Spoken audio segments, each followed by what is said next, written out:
Kampung, Bajo, kucing kampung merantau ke Pekanbaru.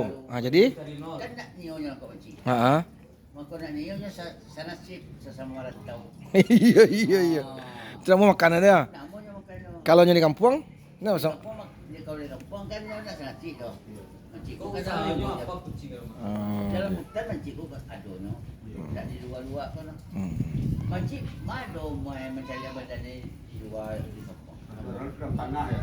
Jalan itu boleh. Sim, kumbati manci parantau Maya. Merantau ini sesama puang tu. Sesama madunas. Jadi tak boleh nanya mana nyo. Oh.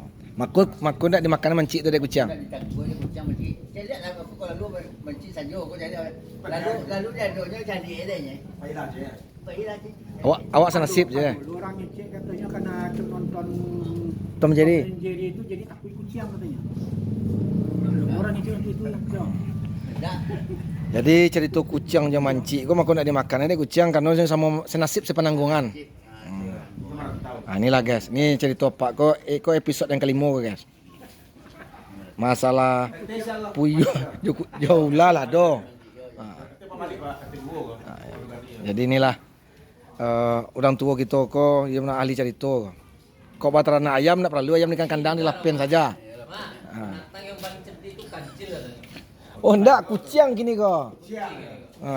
Serang kucingnya bisa melarang ular nak makan puyuh tadi kan? Jaga. Ya, tangkok jangan itu. Tabang. Dia lah jadi lama pakai. Hanya orang yang cerdik.